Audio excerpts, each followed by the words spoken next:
Et c'est parti, salut à tous. Hello, hello. Aujourd'hui, on est Hello. avec Sarah. Comment ça va? Bah ça va très bien et toi? Trop bien. Je suis hyper content. Ça fait longtemps qu'on parle de faire ce live.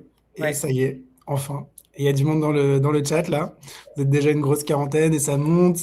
Salut Théo, Marc, Romain, Yasmine, Rim, Léa. Dites-nous un peu dans le chat. Je pense qu'il y a beaucoup de recruteurs. Si Sans on a bien fait surprise. notre travail, il y a beaucoup de Ouais. recruteurs dans le chat et dans l'audience. Mais dites-nous, ouais, est-ce que vous êtes Head of Talent, TA, RH, dans quelle boîte? Euh, Très chaud de savoir qui est dans le live et qu'est-ce qu'on connaît, qu'est-ce qu'on découvre avec Sarah. Et puis ouais, de lancer ce petit live du jour, hyper intéressant. Moi, j'ai trop hâte. J'ai une preview de ce que tu vas partager. C'est de la bombe, donc trop content. Et puis avant de lancer un peu l'intro, tout ça, peut-être Sarah, ça ressemble à quoi ton début d'année chez Alma là? Bah ça démarre très fort. On vient de recruter notre CTO qui nous rejoindra début mai. Donc très Let's contente go. de ce gros closing qui vient du paiement aussi. Donc voilà, petit suspense pour début mai, mais très contente. Et puis on est en pleine phase aussi de rebranding chez Alma. Là, jusqu'à présent, on était très tourné marchand. On va plus être tourné consommateur aujourd'hui, parce que nous on fait du B2B2C. Donc, on est en pleine phase de rebranding, pleine phase d'expansion européenne aussi. Donc, beaucoup de sujets hyper intéressants chez Alma. Et donc, ça se répercute aussi sur le recrutement. Donc, très, très cool. Excellent. Ouais, c'est trop cool de retrouver des boîtes qui se développent, qui ont plein de challenges business, sur Ouais. l'internationalisation, recrutement C-level. Assez chaud comme ça, là, à chaud, un peu ton retour d'expérience sur un recrutement de CTO. Je crois que c'est toi qui l'a un peu piloté. En tout cas, tu as Ouais. été instrumental sur le projet. Euh, Qu'est-ce que tu pourrais partager avec nous là, de ton expérience de Ouais. recruter un C-level de cette stature? Ouais. Non, hyper intéressant. Ça n'a rien à voir avec les seniors ou même les head-off qui sont recrutés en général en un mois. Là, on a été sur un time to hire assez long. On avait lancé en fait le poste en septembre et on l'a recruté le 9 janvier. Et donc c'est quand même c'est du travail de longue haleine où il faut être patient. Et enfin dès le début de toute façon je savais qu'on n'allait pas le recruter en un claquement de doigts. Donc Hmm, d'autant plus que le process est long. Il faut aussi qu'à la fin il voit un invest, etc. Donc voilà, c'est un process qui est assez long, mais ça se justifie aussi par le niveau C-level et puis aussi par le fait qu'on soit une boîte tech. Donc le produit Alma est tech, donc c'est vraiment le cœur, enfin il sera vraiment au cœur du business. Donc ouais, carrément. hyper intéressant et c'est des échanges toujours hyper intéressants. Pareil, quand on fait un screening, on va beaucoup plus dans le détail, etc. Enfin, j'espère que tout le monde aura l'occasion de recruter dans sa vie un poste C-level parce que c'est vraiment hyper intéressant. Ouais, ouais, t'es très exposé sur les enjeux business, les échanges avec le COMEX et tout. Ouais, tout à fait. Euh, et effectivement, nous, on a bossé sur des recrutements CPO, CTO l'an dernier, notamment des boîtes d'ailleurs d'escalade dans le paiement. Et Ouais. effectivement, c'est des délais qui peuvent être assez longs. Euh, on peut s'approcher très vite d'une décision et puis en fait remettre tout en Oui. question, les enjeux business, la roadmap évolue, hop, et il faut beaucoup de stamina. Je pense que c'est Ouais. ça l'un des plus gros learnings sur ces recrutements l'année dernière, c'est en fait, tu sais que ça va être un projet long, il faut garder de l'intensité. Et Ouais. ça, c'est Tout à fait. compliqué parfois, mais Ouais. C'est c'est ça. ce qui fait toute la qualité de l'accompagnement côté recrutement. Euh, mais trop, trop cool. Écoute, on a beaucoup de monde dans le chat, ça fait plaisir. Continuez à nous dire ce que vous faites, d'où vous venez. On a des TAM, des lead tech et product recruiters chez Lucas. Hello Florence, des TA, des RH, trop bien, trop trop bien, cool, cool de savoir un peu ce que vous faites. Et puis on va commencer doucement à rentrer dans le sujet. Donc aujourd'hui, je pense que vous savez tous pourquoi vous êtes là. On a du monde sur LinkedIn, sur YouTube et sur StreamYard. Donc euh, salut à tous où que vous soyez. Avec Sarah, comme je disais, on parle de faire ce sujet-là depuis un moment, parce que Sarah, tu as une expérience assez riche. Tu as été RPO, tu as bossé en cap, tu as bossé dans des structures un peu d'élite, hein, du Mistral, Alma, d'autres boîtes vaudou, je sais, qui ont un niveau d'exigence qui est assez stellaire. Et quand on échange à chaque fois, j'ai toujours le sentiment que tu es très technique dans le recrutement, que tu as une vision 360 des enjeux. Et donc, je suis trop content qu'on fasse cela et qu'on partage avec toute la communauté TPC au-delà tes apprentissages. Le petit programme du coup du jour aujourd'hui, je voulais vous faire un petit point de marché du recrutement et sentiment dans l'écosystème actuellement. Je vais vous donner du coup mes signaux, les choses qu'on capte chez TPC. Et je suis assez chaud que vous réagissiez aussi dans le chat pour nous dire, vous, ce que vous voyez. Si vous n'êtes pas du tout d'accord, n'hésitez pas à le dire. Et puis aussi avoir tes réactions, Sarah, là-dessus. Ensuite, on va partager un peu les news TPC, quelques ressources, et on rentrer dans le sujet de Sarah. Et il y aura du temps pour les questions. Pendant tout le live, vous pouvez poser vos questions. Je vais les capturer et on aura un moment dédié à la fin pour le Q&A. Voilà. Côté marché du recrutement, ce qui est intéressant, je trouve, c'est qu'on a des signaux de reprise. En tout cas, côté TPC, ce qu'on voit, c'est que les candidats sont plus sollicités, des offres qui ont tendance un peu à monter, un retour un peu du remote. C'est pas encore un rebond très fort, mais ça fait des années que le full remote était en baisse constante. Là, il s'est stabilisé vers le milieu de l'année. Sur la fin d'année dernière, il a carrément un peu remonté de l'ordre de 3%. On est passé de 14% à 17%, je crois, des offres en full remote ouvertes chez nous. Mais voilà, il y a un signal un petit peu. C'est timide, mais on commence un peu, c'est qualitatif pour l'instant. On va voir un peu quand on aura un peu plus de points de données sur le long terme. Mais c'est chaud de savoir vous ce que vous en pensez, si vous captez ça. Une des stories qui résume un peu le truc, c'est que typiquement sur les candidats, on trouve qu'ils sont beaucoup plus exigeants. Et on a vu passer des trucs du style candidat qui signe à 70K et on lui offre 100K en contre-offre pour aller ailleurs, donc du plus 30K, enfin, un peu le genre de dinguerie qu'on voyait il y a quelques années. Aussi, une des phrases du moment qu'on entend beaucoup, c'est j'ai l'impression que ça repart fort, aussi bien côté recruteur que côté candidat. Néanmoins, je trouve qu'il y a encore beaucoup d'incertitudes au niveau de la French Tech, au niveau de la conjoncture globale en Europe, en France. Donc, c'est pas non plus, on sort pas la trompette pour célébrer le redémarrage de l'activité garantie. On sait pas trop comment ça va tourner ces prochains mois. Mais ouais, toi, tu te sens comment, Sarah, là-dessus, justement Ouais, je partage ton avis jusqu'à un certain point. Effectivement, je pense que ça repart. Même moi, quand je parle à des devs ou à des product managers ou à des product designers ou même des data, etc., parce que c'est un peu la population avec laquelle je travaille, c'est vrai qu'il y a plus de concurrence au niveau des autres process qu'ils peuvent avoir à côté, ce qui était moins le cas cet été, je pense. Là, ça repart doucement depuis cet automne, depuis la fin d'année 2025. Donc, effectivement, je sens une petite reprise. Après, pour le remote, j'ai l'impression au contraire que ça se tasse un peu plus encore et qu'aujourd'hui, je vois en tout cas moi dans les populations avec lesquelles je travaille, même avec les devs, etc., il y a plus de devs qui sont OK, tu vois, de revenir plus souvent à Paris, si par exemple ils sont en remote, etc., versus il y a encore quelques temps, je pense que en tout cas les populations, enfin les candidats ont compris que le remote en fait allait évoluer. Ça ne veut pas forcément dire qu'on arrête le full remote, mais que les venues dans le bureau seront peut-être un peu plus présentes et un peu plus rythmées et là plus fréquemment, quoi. Donc ouais, mais je partage la reprise. Ça c'est sûr qu'il y a une petite reprise. En tout cas sur les postes de senior, junior, je sais pas trop. Moi je recrute pas trop en ce moment, je recrute même pas du tout. Surtout des jeunes diplômés, ça fait très longtemps que j'en ai pas recruté. Ouais. Donc, ouais, malheureusement. Il y a plusieurs réalités aussi. C'est clair, les juniors, ça reste très compliqué. Et de toute façon, on en parlait avec des confrères, le redémarrage, il se fait toujours sur les postes un peu les plus en tension. Et ensuite, il se généralise. Donc, la question, c'est est-ce que cette reprise va durer?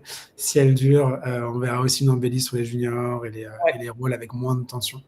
Donc, ouais, c'est tout ce qu'on peut espérer pour l'écosystème, que ça reparte fort. Mais totalement en ligne avec toi. Et c'est vrai que tu as raison de un peu, on va dire, alléger un petit peu ce constat parce que des fois, voilà, enfin, typiquement sur le TT, je le répète, le full remote, il est passé de 14% à 17% des offres. Donc, il y a pas mal d'offres, donc ça donne quand même voilà, on parle de plusieurs centaines d'offres, mais bon, c'est pas non plus genre x2, quoi.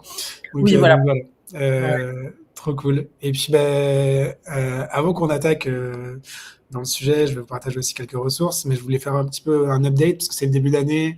TPC a beaucoup changé. Je fais jamais ça, donc je me suis dit pourquoi pas le tester. N'hésitez pas à me dire si c'est inutile et je le retirerai dans le prochain live, ou si c'est cool de faire ça. Mais en gros, nous, ça fait 5 ans qu'on existe, donc on a vu passer un petit peu. En même temps, c'est court et en même temps, on a vu passer pas mal déjà des cycles dans l'écosystème. Nous, on s'est lancé, on était un cap spécialisé product manager. On n'était même pas product, on était juste genre, tu vois, un product manager confirmé senior. Ensuite, on a Ouais. vraiment essayé d'évoluer au fil et à mesure sur un cap 360 tech. Donc, on a élargi la communauté avec des engineers, des gens de la data, du design. Et on est monté aussi progressivement sur la seniorité pour accompagner sur des C-level. Aujourd'hui, c'est un peu ça la vision, c'est d'être le cabinet où on a vraiment des pratiques d'élite pour aller chercher des top profils qui sont durs à dénicher sur le marché. Et 2026, c'est le lancement d'un projet qu'on a en stealth mode depuis 18 mois, qui est TPC Leaders et qui du coup est notre cap d'executive search. En gros, on en parlait juste avant, les recherches de CTO, CPO. On a bossé avec mon cofondateur là-dessus en direct depuis 18 mois. On a fait pas mal de research, on a appris plein de choses. Et voilà, on va lancer ça. Je vous l'annonce là, ça va être live là dans les jours qui viennent. Donc ouais, assez curieux aussi de voir votre contexte. N'hésitez pas à le partager, on a une petite centaine là dans le live et on parlait dans le chat. Et puis ouais, savoir un peu ce que vous attendez de cette année 2026. Du côté en tout cas de l'amélioration continue, tout ça, on va continuer à enrichir notre hub de ressources. On est en train de préparer avec Juliette un hub dédié carrière recrutement où il y aura énormément de ressources complémentaires sur, par exemple, on a bossé sur un bot pour fabriquer vos cases de recrutement basés sur votre job desk, vos enjeux de business et tout. Qu'il y ait plus ce doute sur est-ce qu'on a le bon case pour recruter la bonne personne. Toujours plus d'études de cas, de framework et de recommandations, de retour d'expérience aussi d'autres recruteurs pour tacler vos enjeux de recrutement. Donc voilà, ce hub va s'enrichir énormément. Si vous avez envie d'y accéder, il suffit juste de flasher le QR code. Si vous n'avez pas votre téléphone, Juliette est en train de mettre le lien dans le chat. Et j'espère que toutes ces ressources vont vraiment vous aider à progresser sur cette année. Voilà, c'est tout pour moi. Je suis trop content. Ça y est, on attaque. Sarah, tu peux lancer, si tu es prête, Ouais. ton talk. Et puis, continue à poser vos questions dans le chat. On aura ce moment-là juste après. Mais d'ici là, je te laisse le micro. Trop bien. Merci Mathias. Et trop intéressant ces ressources en vrai. Surtout pour la partie case, etc., pour les recruteurs. Juste avant de commencer mon case, donc moi je me présente. Donc je suis Sarah Lachillette-Bernier. Je travaille dans la tech depuis presque 5 ans maintenant en tant que recruteuse. J'ai commencé en cabinet. J'ai fait à la fois du CAM, on va dire classique, recherche avec de candidats pour plusieurs clients et aussi du RPO. J'ai eu l'occasion de bosser chez Alan, chez Job Teaser, chez Voodoo et chez Mistral AI sous ce format-là. Et j'ai rejoint depuis juin dernier Alma, qui est une fintech qui existe depuis 2018 et qui a été lancée pour aider en fait les marchands à vendre davantage et à augmenter leur panier, on va dire, d'achat moyen auprès des consommateurs et à aider les consommateurs à échelonner leur paiement en 2 fois, 3 fois, 4 fois, ça c'est le format le plus connu, et également à différer leur paiement ou à payer en plusieurs fois plus tard, quoi.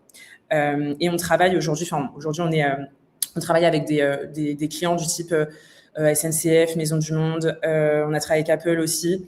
Et l'idée, c'est d'accompagner aujourd'hui plus de 23 000 marchands, donc ce qui fait nous les leaders en France. Et on est déjà présent aussi au Benelux, en Italie, et on est en train d'ouvrir l'Espagne et l'Allemagne, le marché Dash de manière générale. Voilà pour la petite présentation d'Alma. Et sans plus tarder, j'attaque le sujet. Je pense que, Mathias, tu seras d'accord avec moi, et je pense que la plupart des recruteurs seront d'accord avec moi également.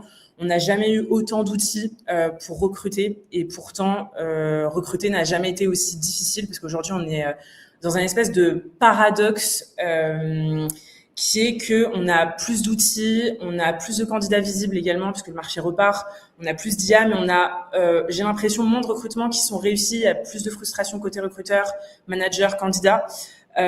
Pourquoi? Je pense qu'à mon avis, parce que le marché, et en particulier sur la tech, a changé plus vite que nos pratiques en recrutement. Donc avant, la transformation du marché a été assez rapide. Donc avant, on a eu une reprise post-Covid 2020-2022 avec des volumes énormes parce qu'il fallait rattraper le retard dû au confinement, etc. Beaucoup de profils intermédiaires à recruter, des process qui étaient assez rapides. Moi, je me souviens que parfois, on recrutait des gros postes en 2-3 semaines. Le recruteur qui va vite, c'est celui qui va être le plus valorisé. Et aujourd'hui, au contraire, on a une baisse des volumes de recrutement. On a une forte montée de la seniorité attendue, ça c'est ce qu'on s'était dit aussi en intro. On a moins de rôles de manager, mais plus des rôles d'experts. C'est ça qui va être plus valorisé, que ce soit côté entreprise, mais aussi côté candidat. Moi, je vois beaucoup de candidats dire « je veux plus faire de management ». On a aussi la raréfaction des profils core, que ce soit back-end, data, infra, mobile. On préfère des profils qui sont un peu plus polyvalents. Donc, on n'attend plus d'un recruteur qui remplisse des pipelines, on attend qu'il résolve des problèmes complexes de staffing. Et donc, l'une des grosses conséquences de ça, c'est que le recrutement, c'est devenu un métier de précision et moins de volume, comme c'était le cas avant. Et on a aussi l'arrivée de l'IA, puisque aujourd'hui, l'IA peut sourcer plus vite, peut écrire des meilleurs messages, peut trier des CV, même si c'est pas hyper légal encore en Europe, peut générer aussi des dashboards automatiquement. Donc aujourd'hui, tu as entre 60 et 70% des tâches classiques du recruteur qui peuvent être automatisables ou en tout cas en partie automatisées. Donc la vraie question, c'est pas est-ce que l'IA va remplacer les recruteurs, c'est quels recruteurs vont rester indispensables. Ça va vraiment être la question clé. C'est comme ça qu'il faut se positionner par rapport à l'IA.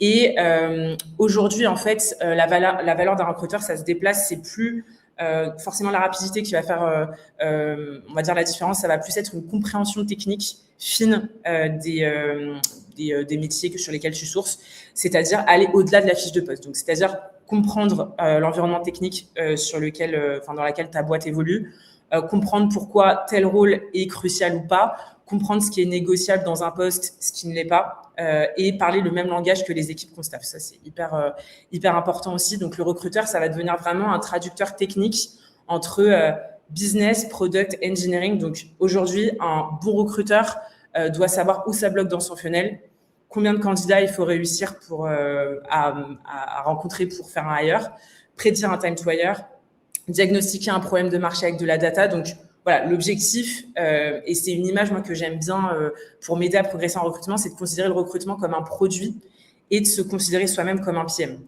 Voilà, donc pour moi, un bon recruteur, ça pose des hypothèses, ça mesure, ça itère, ça optimise son process comme un produit.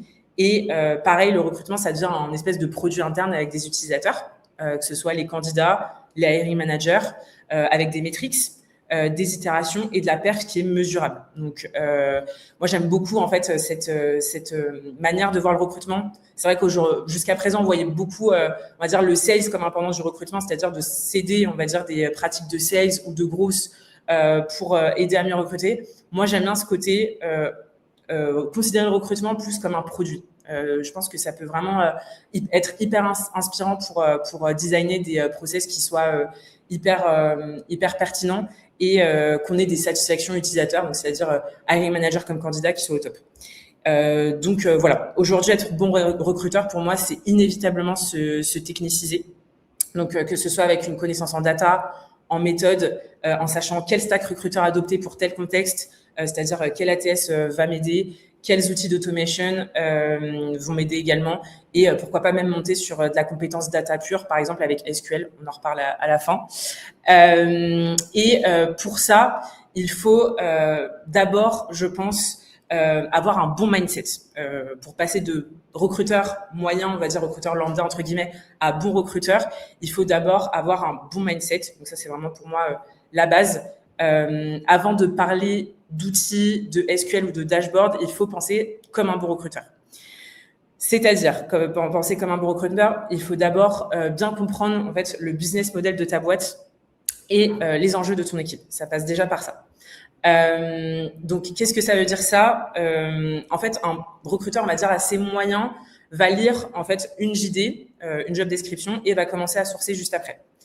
Un bon recruteur, pour passer la step d'après, il faut commencer par comprendre le pourquoi derrière le rôle. C'est-à-dire OK, c'est quoi la priorité business de l'équipe qui recrute avec ça?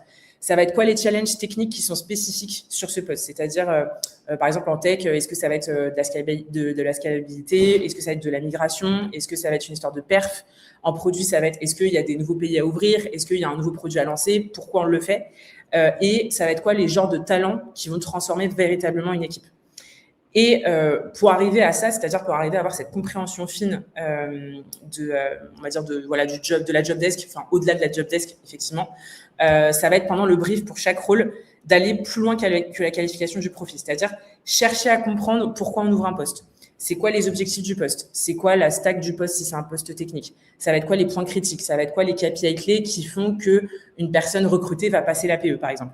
Donc, tous ces éléments-là vont vous aider à aller au-delà de la qualification purement, on va dire, assez basique, c'est-à-dire voilà l'école, le diplôme, le type d'entreprise sur lesquelles il a bossé, les compétences. Comprendre, on va dire, OK, le profil, mais comprendre dans quoi s'enracine, on va dire, le profil, ça va déjà vous aider à passer la step d'après et être dans ce mindset justement plus de business partner et pas de fonction support, qui est ça, on va dire, l'objectif ultime. Parce que typiquement, le recruteur moyen va dire « Ok, on m'a demandé un profil, je vais le chercher ». Et le bon recruteur va plutôt se dire « Ok, je comprends le business et je crée de la valeur en présentant les bons profils aux bonnes équipes ». Donc, l'objectif, ça va être de devenir vraiment un partenaire stratégique et pas un simple exécutant de OK, bah voilà, on m'a demandé un dev Python qui a déjà travaillé sur de la migration. OK, je le fais. Non, l'idée, c'est de comprendre pourquoi on fait une migration, dans quel objectif business ça s'inscrit. Et ça va vous permettre, en fait, d'aller au-delà et de présenter des bons CV et après, à côté, de bien vendre votre opportunité aux candidats que vous allez rencontrer. Donc, le tips pratique, ça va être de se renseigner sur la roadmap de l'équipe pour laquelle vous recrutez. Et pour ça, il ne faut pas hésiter en fait à participer aux réunions produits, aux réunions sales si vous recrutez des sales, aux réunions tech, aux réunions marketing en fonction de votre scope. Et vous serez beaucoup plus pris au sérieux parce que vous allez voir en fait la big picture des recrutements dans lesquels vous travaillez, quoi. Ça, c'est hyper intéressant et hyper important de vous greffer à tous ces meetings-là. Pas forcément tous les weekly, par exemple, mais ça peut être voilà, un point trimestriel ou un point mensuel en fonction des équipes, de voir où en est la roadmap pour savoir pourquoi vous travaillez et pourquoi vous recrutez. Ça, c'est hyper important de passer cette step-là, cette step-là, pardon, en se posant ce genre de questions et en se greffant à ce genre de meeting. Et toujours dans cette idée de s'inspirer du product pour être un meilleur recruteur, ça va être la capacité à prioriser et à dire non comme un PM. Parce que chaque rôle, chaque pipeline n'a pas la même urgence ni le même impact. Donc, il faut savoir dire non à des demandes qui sont irréalistes ou mal briefées et savoir allouer aussi son temps sur ce qui va vraiment faire la différence. Et pour ça, bah, effectivement, il faut, comme je vous l'ai dit, comprendre la roadmap et comprendre on va dire pourquoi vous recrutez ce genre de poste, parce qu'en fait, vous ne pouvez pas se poser ce genre de questions et vous ne pourrez pas challenger efficacement une JD, une job description et une ouverture de poste si vous ne comprenez pas le business global de votre boîte et le contexte technique, business, marketing de votre boîte. Typiquement, un exemple concret, moi, j'ai été à une mission dans une grosse scale-up en tant que RPO et on m'avait demandé en fait de recruter 2 ingénieurs front-end juniors pour une nouvelle équipe. Et en creusant avec le hiring manager au moment du brief, en fait, on a réalisé que c'était pas ce dont il avait réellement besoin. Donc, en fait, on s'est dit qu'on allait plutôt partir sur un unique poste de senior versus recruter 2 juniors. Et du coup, ça, en fait, ce genre de questions-là et ce genre on va dire de prise de conscience que en fait le hiring manager il a besoin de ça et pas de ça. Vous aider en fait à faire accoucher d'une certaine manière le vrai besoin au hiring manager, ça suppose de bien comprendre les besoins de votre équipe et le contexte de votre équipe. Donc vous pourrez arriver à ce genre de résultat que si au préalable vous pensez votre recrutement comme un produit d'une part et aussi en vous intéressant au contexte dans lequel s'enracine un recrutement. Donc ça, c'est hyper intéressant et hyper important. Voilà, un bon recruteur, ça ne dit pas « amen » à tout. Ça, c'est vraiment la chose à garder en tête. Donc, j'espère que j'ai perdu personne. J'espère que tout va bien de votre côté. Ensuite, à partir de ça, au-delà de ça, dès que vous avez, on va dire, le bon mindset, là, on va pouvoir rentrer dans les compétences un peu plus techniques. Ça passe déjà par une bonne capacité d'évaluation. Donc ça, c'est un de mes hot takes. mais concrètement, et contrairement à beaucoup de personnes, à ce que beaucoup de personnes peuvent penser en recrutement, y compris parfois des recruteurs eux-mêmes, le screening TIA, donc c'est-à-dire la première étape de recrutement, donc vous, quand vous faites un entretien, ça ne doit pas juste se limiter à poser des questions autour de la culture, du team fit et des questions RH du type OK, c'est quoi tes prétentions salariales, ça serait quoi ta date de démarrage, etc. Pourquoi ? Parce qu'en fait, se limiter à ça, justement, c'est totalement contraire au fait d'être un business partner des hiring managers. Tu retombes un peu dans ta posture de fonction support où tu n'apportes pas vraiment de vraie valeur ajoutée, puisque tout le monde peut le faire, en fait, poser ce genre de questions, et tu n'analyses pas le profil techniquement. Et justement, pour moi, c'est justement l'étape de team fit doit être réservée, on va dire, à un entretien qui est prévu pour ça. Et pour moi, ça revient plus à l'équipe dans laquelle le candidat va être recruté, parce que les manières de travailler et l'ambiance peuvent parfois sensiblement varier d'une équipe à l'autre. Donc, laissons le team fit au team fit. Évidemment, le recruteur doit évaluer l'alignement entre le candidat et l'entreprise en termes de comportement attendu, mais limiter le screening à ça, c'est vraiment se tirer une balle dans le pied et c'est se décrédibiliser totalement en tant que partenaire des équipes qu'on staffe. Donc, il faut savoir poser les bonnes questions et ça implique un minimum de curiosité technique à l'égard des métiers que tu sources. Mon tips pratique par rapport à ça va être de vraiment dresser une scorecard avec le hiring manager à la suite du brief et lister toutes les questions en rapport avec les compétences que tu évalues pendant l'entretien, avec à chaque fois en fait des green lights et des red lights concernant les réponses. Donc, en gros, tu as tes compétences, par exemple, je sais pas, compétences Python, compétences en architecture, et tu vas dresser des questions à chaque fois pour chacune des compétences que tu dois évaluer. Et à chaque fois, à côté de ça, tu mets un tableau avec un exemple de green light en termes de réponse et un exemple de red light en termes de réponse. Et tu vas pouvoir, en fait, dès l'étape du screening TIA, savoir départager un peu les bons candidats des plus mauvais, entre guillemets, en tout cas pour le besoin pour lequel tu staffes. Et ça se fait avec le hiring manager si tu n'as pas encore les compétences pour évaluer ce genre de questions. Mais c'est hyper important que dès l'étape de screening, qui est déjà, on va dire, un apport technique et un apport vraiment important de ce côté-là du point de vue du recruteur. Et on peut aussi, après, à un mauvais recrutement, typiquement, une bonne pratique aussi, ça va être de proposer un post-mortem avec le hiring manager pour analyser ce qui a manqué et ajuster les critères pour un prochain profil. Il faut savoir aussi, à côté de ça, une fois qu'on a établi, on va dire, une bonne façon d'évaluer, ça va passer également par builder une stack recruteur. Parce que recruter sans les bons outils, c'est compliqué, pour pas dire impossible. Donc, un bon recruteur doit non seulement s'entourer des bons profils, mais il doit aussi identifier lesquels vont être pertinents en fonction des objectifs recrutement de sa boîte. Donc, avant de parler de stack idéal, parce qu'il y en a pas, je ne vais pas vous donner tous les outils qui seront peut-être périmés dans 6 mois. C'est pas ça l'idée et qui seront peut-être pas pertinents au regard de votre entreprise. Ça va plus être de se poser les bonnes questions pour s'entourer des bons outils. Et du coup, pour ça, il faut comprendre où t'en es dans ta boîte actuellement et où ça bloque. Donc, il y a 3 questions qui sont assez simples mais puissantes. Déjà, qu'est-ce qui te fait perdre du temps ? Est-ce que ça va être le sourcing ? Est-ce que ça va être la planification des entretiens ? C'est souvent les choses qui reviennent. Deuxième question, est-ce que ton ATS est sous-utilisé ? Parce qu'il y a beaucoup de recruteurs qui l'utilisent juste comme une base de CV, alors que ça peut être exploité pour du reporting data. Ça peut être aussi exploité pour du vivier candidat, parce que tu peux sourcer dans ton ATS. Et ça, j'y reviendrai aussi plus tard. Est-ce que tu vas jusqu'au bout des features que propose ton ATS, parce qu'il y a beaucoup d'ATS aujourd'hui qui proposent des features d'automatisation, par exemple.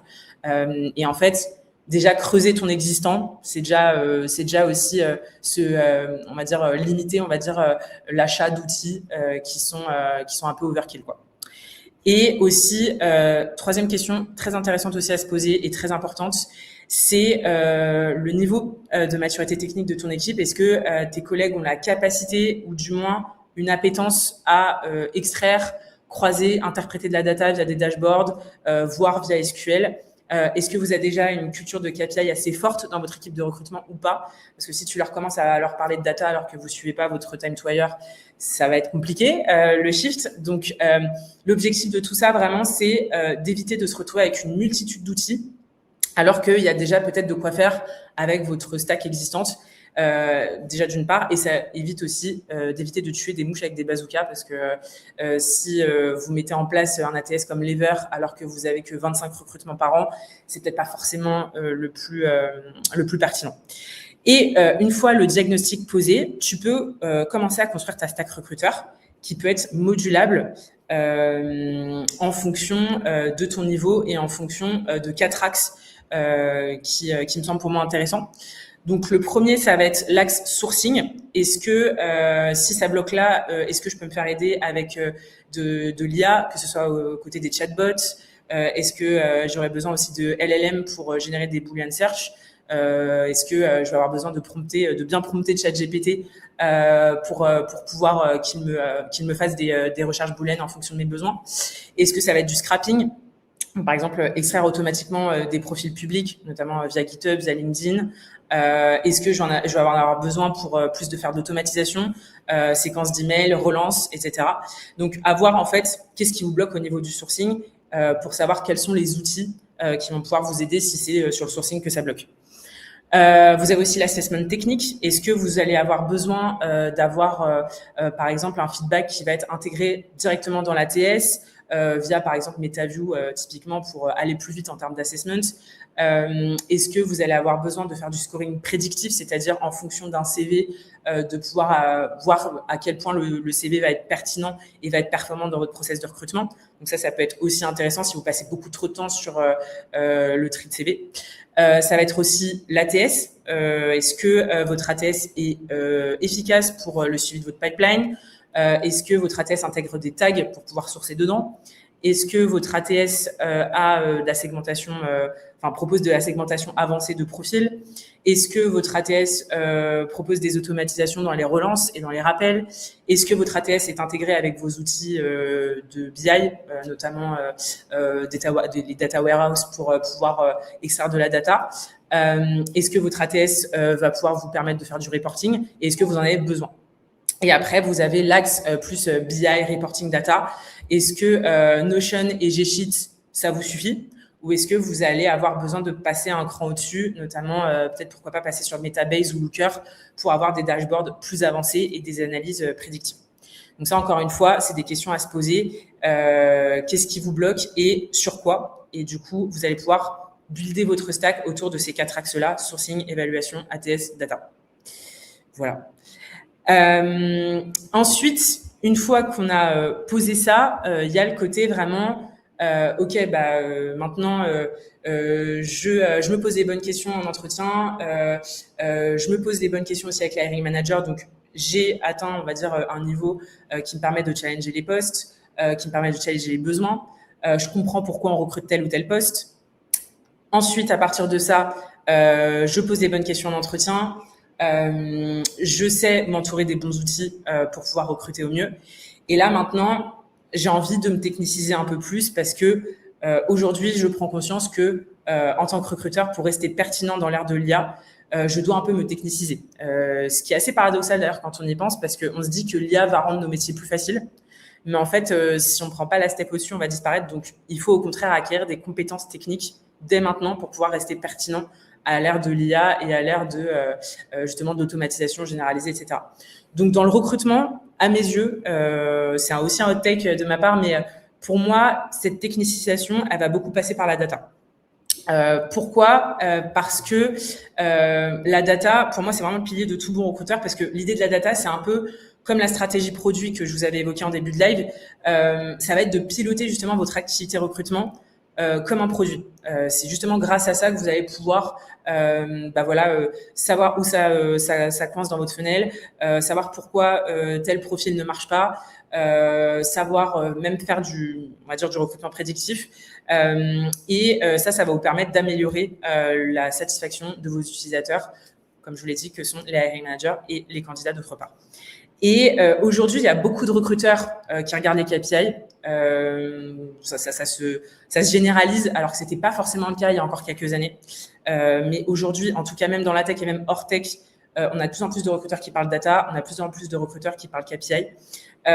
Et Ce que je regrette, entre guillemets, c'est qu'aujourd'hui, les KPI restent quand même assez en surface. Donc, on a des KPI très classiques de l'ATS, mais à mes yeux, ça suffit plus. Il faut aller au-delà de ça et mesurer ce qui va vraiment faire la différence et de manière à anticiper et pas seulement juste reporter ce qui se passe. Donc, aujourd'hui, on a des KPI assez classiques qui sont, à mes yeux, à faible impact. Donc, ça va concerner tout ce qui va être time to fill, time to hire, le nombre de CV qu'on a reçus pour tel poste, le nombre d'interviews réalisées pour tel poste. Ça, c'est un peu des KPI qui sont suivis. Mais à mes yeux, ça suffit pas. Il faut prendre la step de dessus. Parce qu'en fait, tout ça fait qu'on mesure en fait globalement le mouvement et pas l'impact qu'on a. Donc, pour aller chercher le niveau au-dessus, il faut aller utiliser de la data pour piloter son recrutement et anticiper les problèmes, comme je vous l'ai dit. Et donc, ça passe par plusieurs choses. Ça passe notamment par le ratio intake high rate, donc ça c'est vraiment le KPI Gold, donc c'est-à-dire combien de candidats il te faut pour chaque hire pour mesurer l'efficacité du sourcing et pour un peu prédire ton activité. Par exemple, si tu sais que pour un poste, tel poste de PM, il te faut contacter 150 personnes sur LinkedIn, je dis n'importe quoi, et recevoir 15 personnes en entretien, bah, tu vas pouvoir un peu piloter et pouvoir un peu t'organiser dans ta semaine pour ta chasse. Donc ça, c'est hyper intéressant d'avoir ce genre de KPI.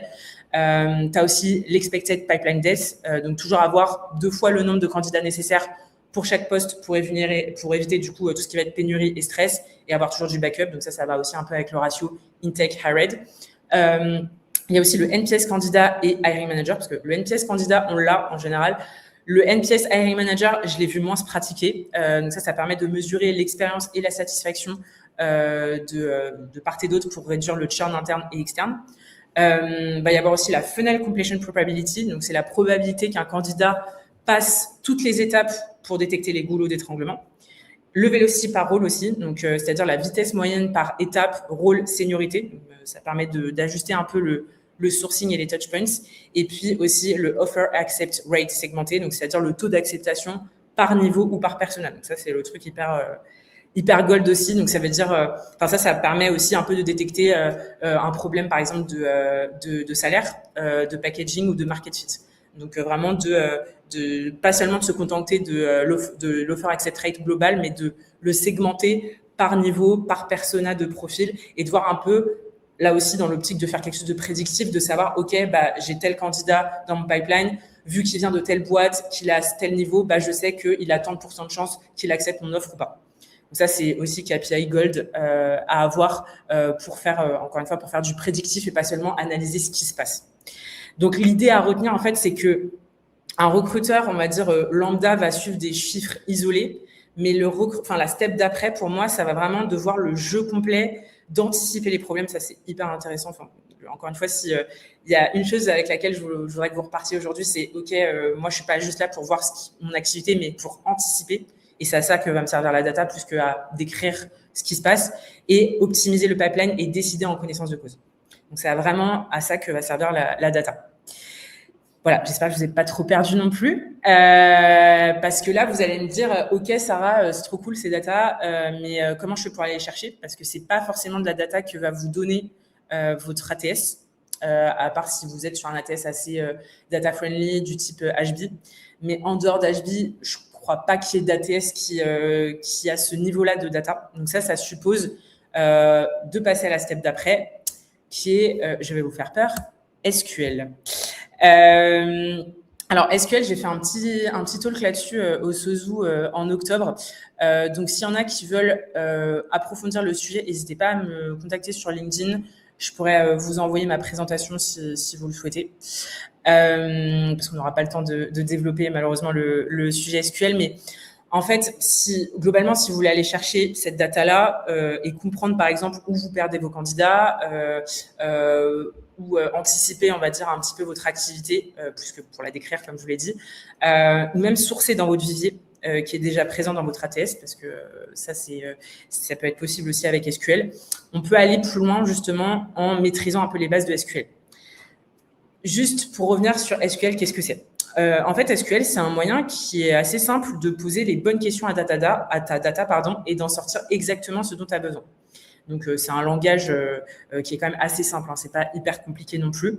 Donc, comment ça fonctionne ? En fait, SQL, c'est un langage qui va connecter les tables d'un logiciel, c'est-à-dire les catégories Donc, typiquement, pour un ATS, ça va être la catégorie candidat, la catégorie job, la catégorie, je sais pas, tag, par exemple. Et en fait, SQL, ça va permettre de relier toute cette data en posant les bonnes questions à travers une query. En gros, ça va te permettre du coup d'aller chercher la data au bon endroit et de faire des liens entre ces tables-là. Donc, en gros, pour te lancer dans SQL, si tu as envie de te lancer dans SQL avec ta boîte, ce que ça demande quand même un peu d'aide. D'un data analyst par exemple, ça t'en aura besoin un petit peu au départ. D'un accès aussi à un data warehouse. Normalement, si tu as une équipe data dans ta boîte, tu as un data warehouse. En général, c'est Looker ou Metabase par exemple. Et puis aussi l'envie de poser des meilleures questions. Et du coup, pour générer une query SQL, parce que tout le monde n'a pas le temps de se former sur SQL, ça j'en conviens, tu peux demander à ChatGPT de t'en générer une. Donc par exemple, j'ai envie de sourcer sur mon ATS, et le problème c'est que mon ATS il n'est pas hyper efficace pour sortir tous les profils dont j'aurais besoin. Tu vas poser à ChatGPT, ok, j'aimerais bien avoir les prénoms et les noms des devs Python que j'ai dans mon ATS et qui habitent à Paris. Typiquement, si c'est ça ce que tu as envie de chercher. Donc, tu dis ça à ChatGPT et tu dis j'ai envie de faire une query SQL pour savoir ça sur mon ATS. Pour ça, donc vous lui posez la question et ensuite vous lui envoyez les tables de votre ATS, donc c'est-à-dire les catégories de votre ATS, puisque c'est comme ça que SQL va pouvoir générer une query. Donc c'est en sachant en fait quelles sont les tables de votre ATS, donc c'est-à-dire les catégories. Et donc pour savoir ça, par exemple, moi j'utilise Greenhouse. Donc vous tapez sur Google, je sais pas si vous voyez mon écran, normalement oui. Vous tapez Greenhouse plus Fivetran ici. Vous allez ici et là vous avez les tables de l'ATS Greenhouse, donc qui sont ici. Vous n'avez pas besoin de comprendre tout, mais ça en gros c'est en gros la structure, le squelette de l'ATS Greenhouse qu'on utilise chez Alma. Donc vous copiez-collez ça, vous envoyez ça à ChatGPT et ChatGPT va vous générer une query. Donc voilà, c'est la magie de ChatGPT. Et ça va vous sortir du coup, vous envoyez ça du coup à ChatGPT avec votre demande. Donc voilà, voici l'étape de mon ATS. J'ai envie de sourcer des devs Python dans mon ATS, donc j'aurais besoin des prénoms et des noms des candidats. Vous copiez-collez la query que va vous envoyer ChatGPT. Vous le mettez du coup dans le data warehouse auquel vous aurez accès grâce à votre équipe data. Donc vous avez besoin de l'équipe data pour ça. Et vous copiez-collez ça dans le data warehouse, vous runez et vous allez pouvoir collecter tous les prénoms et les noms des devs Python basés à Paris comme demandé. Et ça, vous pouvez multiplier ça à l'infini. Pareil, si par exemple vous voulez savoir, ok, c'est quoi mon taux de churn sur senior product manager par exemple pour tel mois ou tel quarter. Vous posez la question à ChatGPT, vous envoyez pareil le copier-coller des tables de votre ATS en tapant Fivetran plus Greenhouse ou plus Lever par exemple sur Google et vous arrivez à la page. Et ChatGPT va vous générer la query adaptée à votre ATS et à votre besoin. Donc, c'est vraiment de la magie et vous n'avez pas besoin d'être un dev surpuissant ou un data scientist pour faire une query SQL. Donc, encore une fois, si vous avez besoin de ça, contactez-moi sur LinkedIn si vous voulez voir la vidéo en anglais de la démo que j'ai faite au Sozu. Je vous l'envoie avec plaisir. Donc, voilà pour ça. Voilà, pas besoin d'être dev pour écrire des queries SQL. Donc, si je devais un peu conclure un peu tout ça, j'espère que je vous ai pas donné de mal de crâne. C'est que en fait, le recrutement a changé de nature. On est vraiment passé d'un métier de volume à un métier de précision et d'un métier d'exécution à un métier de pilotage. Et il faut savoir que dans un marché plus tendu, même si on a des signes de reprise, et qui pousse vers la seniorité et l'expertise, et surtout avec l'IA qui va être capable d'automatiser une partie de nos tâches, ce qui va faire la différence aujourd'hui, ça va pas être de faire plus, mais de faire mieux. Donc, un bon recruteur, ça comprend la tech et le business derrière chaque rôle, c'est-à-dire pourquoi on fait ça, pourquoi on recrute. Ça résonne comme un PM pour atteindre en fait un taux de satisfaction côté user, c'est-à-dire côté candidat et côté hiring manager qui soit au max. Ça utilise la data pour décider et pour anticiper, ça j'insiste bien dessus. Ça s'appuie sur une stack qui est adaptée, donc on se pose des bonnes questions pour savoir quels outils on utilise. et ça se technicise pour rester indispensable. Donc, à mes yeux, l'IA, ça va pas remplacer les recruteurs. C'est aussi mon hot take, troisième hot take de la journée. Mais ça va plutôt remplacer ceux qui vont rester un peu au niveau exécutant, donc à un niveau assez basique. Et la bonne nouvelle, c'est que devenir un recruteur plus technique, c'est-à-dire plus data-driven, plus stratégique, c'est pas réservé à une élite inaccessible, et c'est justement l'IA en fait qui peut t'y aider, notamment en t'aidant à construire des Boolean search, en t'aidant à générer des queries SQL si tu en as envie, en t'aidant à te poser des bonnes questions si tu as envie de changer de stack. Donc l'IA, ça peut aussi t'aider justement à passer la step dessus. Donc voilà pour mon talk. J'espère que je vous ai pas donné de mal de crâne encore une fois. Et j'espère que c'était intéressant et que ça vous a donné des billes. Voilà. Écoute, je sais pas quelle est la situation Doliprane de l'audience, mais en tout cas, il y a quasiment tout le monde qui est encore là, donc ça doit te donner quand même un signal de plutôt positif. Et il y a pas mal de réactions dans le chat. Merci, franchement, c'est trop cool. Je trouve que tu as partagé vraiment beaucoup de principes premiers, des choses qui sont pertinentes aujourd'hui et le resteront à l'avenir. On n'est pas rentré dans, effectivement, comme tu disais à un moment, l'outil shiny, mais qui sera complètement outdated dans 2 semaines, parce que voilà, avec l'IA, tous les 2 jours, on a l'impression qu'il y a une révolution qui est en train d'arriver sur le recrutement, notamment. Ouais. Et donc, ouais, c'est vraiment un plan, je pense, que n'importe quel recruteur peut prendre pour se faire une espèce de plan de progression sur 2026, aller tout casser, donc trop cool. Puis ressources, effectivement, SQL pour aller un peu rentrer dans la technicité. Si tu as le lien, on peut le mettre dans le replay qu'on enverra à tout le monde dans l'après-midi. Yes, ouais, carrément. Et sinon, continue à balancer vos questions. Moi, les réactions là que j'ai commencé à avoir déjà, il y avait déjà une question sur ta carrière aussi, qui disait effectivement, tu es passé de RPO à in-house. Qu'est-ce qui a un peu motivé ce move, tu vois? Pourquoi tu es passé de RPO à in-house? Ouais, très bonne question. C'est vrai qu'on la pose souvent. En fait, moi, le RPO, j'avais beaucoup apprécié parce qu'en fait, tu vois beaucoup d'environnements très différents. Tu vois beaucoup d'outils. Donc moi, j'ai eu beaucoup d'ATS. Ça, c'est ça qui est bien, c'est que en fait, tu vois en très peu de temps beaucoup d'environnements différents, beaucoup de manières de faire différentes, beaucoup d'outils différents.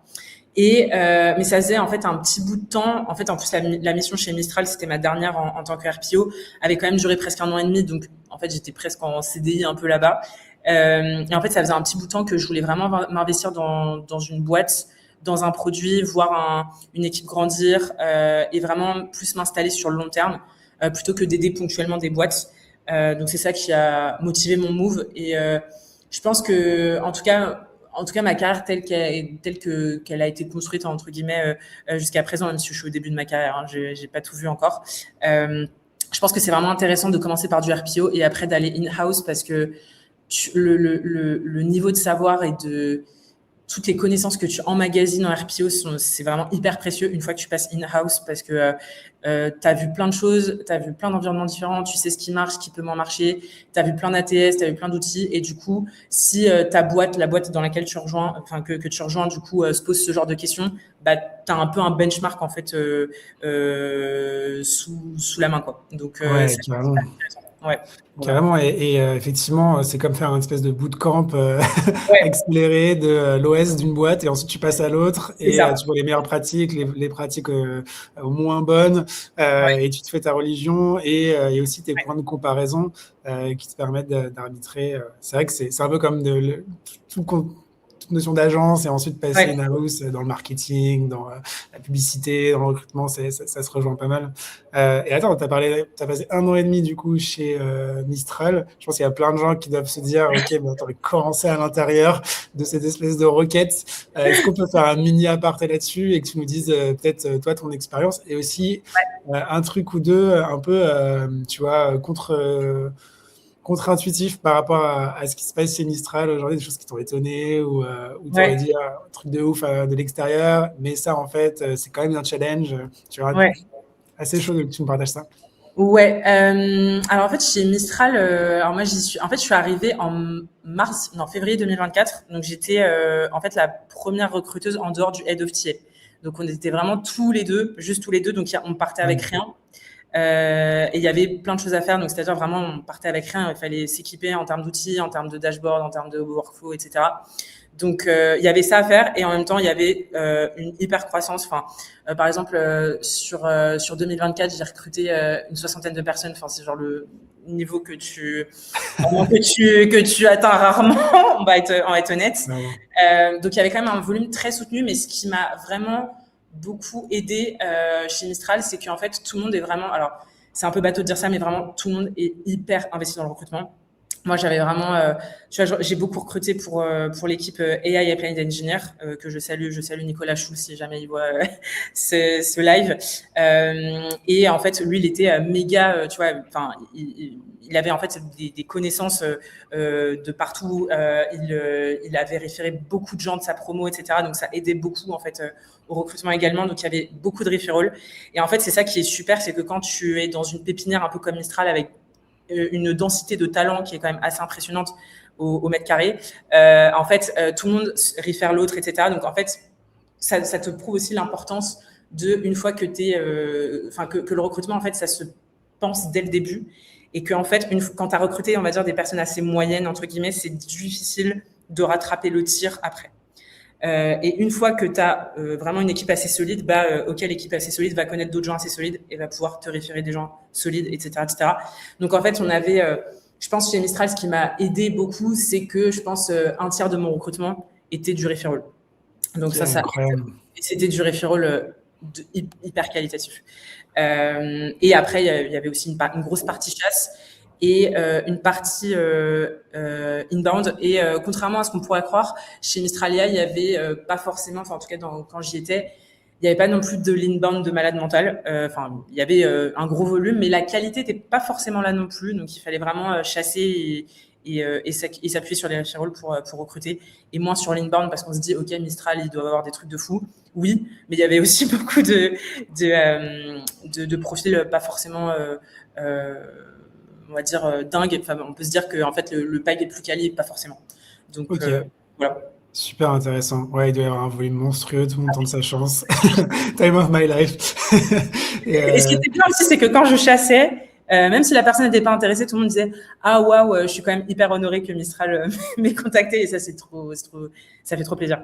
Ouais, c'est clair. Tu as des vents, t'as le vent dans le dos, quoi. Quand t'es dans une boîte comme ça, avec cette fame et juste cette time, cette synchronicité avec l'air du temps. Et c'est vrai que ce que tu décris en termes en gros, de priorisation, recrutement numéro 1, d'enjeux de la boîte, etc., et de culture où tout le monde s'investit. C'est des trucs qu'on retrouve assez rarement, mais dans des success stories comme Alan. Et on sait que Mistral sont assez connectés par les founders. Et aussi Penny Lane, où vraiment ils ont mis en place des choses qui mettent à contribution toute l'équipe, et où le message jusqu'au CEO et c'est l'objectif numéro 1 de la boîte, c'est que tout le monde doit être dedans. Et ça, tu peux pas beat, quoi. Genre, s'il y a cette culture-là, tu sais que c'est une boîte où on va recruter mieux, plus vite, plus qualitatif, et où effectivement aussi, il y a pas forcément d'antinomie entre qualité et rapidité et vélocité, quoi. C'est complètement. Ça n'a rien à voir. Enfin, ça pourrait être en live. Il y a Mathieu qui te demande RPO versus in-house. Est-ce que ça te permet de mieux anticiper sur les besoins de recrutement? En fait, quand on est RPO, on est souvent sur des missions one-shot, c'est-à-dire, là, j'ai envie d'ouvrir tel pays, ou j'ai un gros volume de recrutement parce qu'on vient de faire une levée de fonds, des choses comme ça. Donc, oui, en fait, d'une certaine manière, tu anticipes, enfin, tu sais ce pourquoi tu as été recruté. En général, en plus, la mission est assez segmentée, donc tu vas travailler 3 mois ou 3 mois renouvelables à la limite. Donc, tu sais, tu as un peu on va dire un plan de recrutement assez carré. Mais par contre, quand tu es en in-house, tu peux mieux anticiper les besoins parce que tu connais mieux ta boîte. Tu vas plus faire ce genre de data que je viens de partager. Alors que quand tu es en RPO, tu es plus, on va dire, sur de la surface. Donc, ça dépend en fait ce que tu entends par anticipation, c'est-à-dire anticipation juste des besoins. Bah oui, quand tu es en RPO, oui, tu anticipes tes besoins parce que tu as été recruté pour telle période. Mais quand tu es sur du long terme, tu vas davantage mieux comprendre ta boîte, mieux comprendre comment ça fonctionne. Tu vas davantage pouvoir rentrer dans de la data enfin ta data va être beaucoup plus parlante parce qu'en fait, elle va on va dire se dérouler sur des années et des années ou des mois et des mois. Et donc du coup, tu vas pouvoir savoir mieux ce qui marche, mieux ce qui marche pas, quel profil va mieux intéresser une équipe ou pas en fonction de toute ta data que tu auras accumulée sur des années ou des mois ou des quarters. Chose que tu peux moins faire en RPO parce qu'en plus en RPO, tu as moins cette partie projet en général. Tu peux l'avoir dans certains contextes, mais en RPO, on te demande surtout de faire du run. Donc, tu peux moins avoir ce recul-là et ce step back, on va dire, sur ton activité, quoi. Ouais, carrément.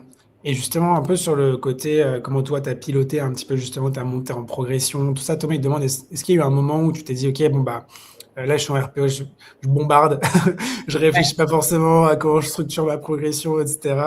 Il y a eu un switch à un moment pour développer vraiment cette manière de travailler ton recrutement et d'envisager les choses avec un tout petit peu plus de recul et peut-être de processisation, je sais pas comment le dire, mais de structure. Je pense que ça s'est fait. Tu vois, j'ai pas eu un moment genre une illumination. Vas-y, je vais travailler comme ça, tu vois. Je pense que en fait, déjà le fait de baigner dans le secteur de la tech, en fait, t'es entouré de personnes, tu vois, de dev, t'es entouré de product managers et tout ça. Tu les recrutes et tu trouves leur méthode de travail hyper inspirante. Et en fait, c'est au contact en fait de ce genre d'équipe que je me suis dit, ok, j'ai envie d'aller plus loin, etc. Et en plus, on va dire, j'ai un tempérament. Enfin, j'ai la chance d'avoir un tempérament assez curieux de nature. Donc du coup, j'aime quand je fais quelque chose, j'aime bien le faire, voilà, d'une bonne manière, d'une bonne façon. Donc très vite, en fait, très jeune, dès mon démarrage en cabinet, j'avais eu envie de lire. J'ai rapidement lu Full Stack Recruiter, par exemple. J'ai tout de suite vu, on va dire. Pareil, des lives de TPC avec, par exemple, Maxime, avec lequel j'ai pu travailler, notamment quand j'ai fait ce RPO. En plus, j'ai fait un RPO assez rapidement chez Alan aussi, à l'âge de 24 ans, assez rapidement. Donc, tu es entouré de gens brillants, tu es entouré de Maxime Lebras, par exemple. Bon, ça t'inspire, en fait, tout de suite. Coucou, Maxime. Donc, tout de suite, ça t'inspire, en fait, d'être avec ce genre de personnes. J'ai aussi, c'est pour ça aussi que j'ai développé cette appétence pour le Recops. Donc, j'ai pu rencontrer par exemple notre Donatien Mailleux que je salue aussi, qui est un frère d'âme, on va dire, en termes de récolte et de recrutement. Et en fait, c'est surtout par des rencontres, que ce soit côté recrutement, côté personnes que je recrute aussi, côté équipe avec lesquelles je bosse, qui ont fait que naturellement, j'ai un petit peu forgé, on va dire, ma façon de voir en la matière, quoi. Je pense qu'on parle pas assez d'ailleurs de ce super pouvoir que c'est d'avoir des personnes qui ont le même standard que toi dans le même métier et avec qui tu échanges les bonnes pratiques, etc.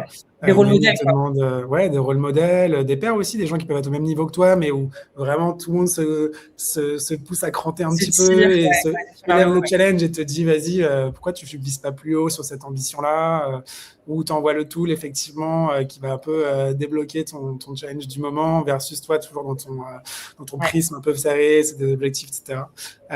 Est-ce que tu as d'autres manières, à un moment donné aussi, de faire ta veille technique, métier, c'est de l'échange avec des pairs ou c'est des ressources? Ouais, c'est un peu tout. Ça passe beaucoup par des newsletters LinkedIn. Enfin, moi, et puis aussi par des personnes auxquelles je suis abonnée. Ça peut être Camille Goni, ça peut être Donatien Mailleux, encore une fois. Voilà, c'est un peu ce genre de profil. Donc déjà, d'une part, s'abonner à ce genre de personnes. Ça va être aussi beaucoup les newsletters. Moi, je suis abonnée par exemple, sur Sordon peut-être, je suis abonnée aussi à l'école du recrutement. Enfin, ils ont beaucoup de ressources aussi, notamment plus sur la partie... Salut Laurent. Hello, LEDR. LEDR, ouais. Effectivement, Laurent, c'était ex-LEDR. Faut suivre les stories. Je suis un peu poussiéreux là sur mes updates. C'est ça. Donc ça passe par ça passe aussi par des livres. Ça peut être Full Stack Recruiter, par exemple, ça c'est quand même un bon moyen pour commencer. Ça peut être aussi juste s'inspirer, encore une fois, des méthodes d'autres métiers. Moi, c'est beaucoup le product, plus que les sales et le growth, je trouve. Donc lire là-dessus, par exemple, ça peut être parler à des pairs, encore une fois. Et après, moi, j'aime bien aussi faire de la veille marché, c'est-à-dire pas seulement de la veille sur mon métier, mais aussi de la veille marché sur la tech. Donc ça, par exemple, Madines, typiquement, ça peut être intéressant. De Product Crew aussi. De toujours se tenir éveillé à la fois sur les évolutions du métier et sur les évolutions des métiers sur lesquels vous recrutez, pour toujours rester à la page. Et ça passe aussi beaucoup par le networking aussi. Aller au Sozu, aller à des meet-up recrutement, aller, voilà, ça passe aussi beaucoup par ça, parce que vous allez rencontrer des personnes qui vont vous suggérer des livres à lire, des ressources à aller diguer. Enfin, voilà, ça passe beaucoup par ça, je pense. À fond, à fond. Je vais pousser la question de Léa parce qu'elle l'a repoussé 2 fois, donc elle a vraiment envie d'avoir sa réponse. Moi, j'ai le sentiment que tu as répondu partiellement, en tout cas, au moins sur l'échange, mais effectivement, comment est-ce que voilà, le sujet de la chasse, attirer les bons profils, le côté meilleur taux de réponse, peut-être que cette partie-là, peut-être copywriting ou autre. Est-ce que tu as un conseil peut-être à donner à Léa sur le taux de réponse et le ciblage des profils? En fait, il n'y a pas de réponse universelle à cette question. D'emblée. Elle vient de me dire cash. En fait, tout dépend du contexte de ta boîte, tout dépend en fait, c'est ça en fait qui va. En fait, il faut que tu te poses les bonnes questions. Encore une fois, c'est comme le sujet de la data, et c'est comme le sujet de la stack en fait recrutement. Il n'y a pas une bonne stack recrutement, et il n'y a pas une manière universelle non plus d'attirer les meilleurs profils. Donc en fait, tout dépend. En fait, moi, je connais pas du coup ta boîte, je connais pas le secteur, je connais pas on va dire les personas, on va dire les candidats que tu cherches à recruter, et du coup c'est ça en fait qui va t'aider. C'est beaucoup faire de la A/B testing par exemple, c'est-à-dire voilà, je vais tester ce canal-là LinkedIn, est-ce que ça répond plus sur LinkedIn, ou est-ce que ça répond plus je sais pas, par exemple si je le contacte directement par mail. Voilà, c'est ce genre de questions-là qu'il va falloir que tu te poses. En fait, ce que tu peux à la limite, c'est faire des personas, c'est-à-dire ok, j'ai remarqué que sur sales, sur les profils sales, c'est plus comme ça que je vais attirer. Sur les profils tech, c'est plus comme ça que je vais attirer. Sur telle seniorité, j'ai remarqué que ça marche mieux. Et en fait, c'est comme ça en fait que tu vas pouvoir savoir en fait. C'est comme ça en fait que tu vas pouvoir chasser mieux, et c'est comme ça que tu vas pouvoir plus convertir au final. Mais malheureusement, il n'y a pas de réponse universelle à cette question, et ça, je pense que c'est un sujet qui mériterait un live à part entière aussi sur, de manière générale, comment tu fais pour mieux sourcer, mieux attirer. Mais spoiler alert, il n'y a pas de réponse universelle à cette question. Et ça passe beaucoup par segmenter tes personas, identifier tes personas et voir ce qui marche le mieux à chaque fois. Et ça passe beaucoup, comme je l'ai dit, à une démarche d'A/B testing. Donc, encore une fois, merci les méthodes produits aussi. Voilà. Grave, go les products. On va finir parce qu'on a clairement dépassé. J'avais promis qu'on tiendrait le timing. Mais ouais, question de Thomas, et je pense qu'elle est intéressante pour closer. Est-ce qu'il faut se spécialiser pour être un bon recruteur? Oui, ça c'est mon hot take. C'est quatrième hot take de la journée. Je salue Dorian Liégeois s'il est là. Et en fait, il m'avait très bien dit, et je suis totalement d'accord avec lui. En fait, un recruteur, c'est comme un médecin. Plus tu es spécialisé, mieux c'est. C'est-à-dire que tu peux être recruteur généraliste, mais en général, quand tu regardes les médecins, ceux qui réussissent le mieux, ceux qui gagnent le plus leur vie aussi, entre guillemets, c'est les médecins spécialistes. Donc, est-ce que tu veux être gynéco, est-ce que tu veux être ORL, est-ce que tu veux être orthopédiste, est-ce que tu veux être... voilà. Et c'est ce genre de questions qui... pour moi, plus t'es spécialisé, mieux c'est, parce que tu connais bien ton marché, tu connais mieux les populations avec lesquelles tu bosses. Donc, tu as une profondeur, on va dire, de marché, de connaissances qui font que naturellement, tu vas être beaucoup plus reconnu sur le marché, et tu vas être aussi mieux payé. En général, les recruteurs spécialisés sont aussi mieux payés, ont des meilleures évolutions de carrière, etc. Donc, je pense que oui, il faut se recruter et il faut se spécialiser. Carrément, ouais, complètement d'accord. Après, on est tous les deux des recruteurs un peu spécialisés, donc voilà. On n'arrive pas. Mais bon, voilà, c'est notre take. Moi, je suis à fond derrière toi. Ça trop bien. Merci, franchement, c'était trop canon. On vous enverra évidemment le replay pour vous le remater. Vous avez sûrement screenshoté plein de slides de Sarah, mais vous allez pouvoir y accéder. Et puis, bon appétit à tous. À très bientôt. Et ouais, immense merci Sarah pour cette. Merci à toi, Massef. À bientôt. Merci. Salut, bye bye. Ciao. Je termine.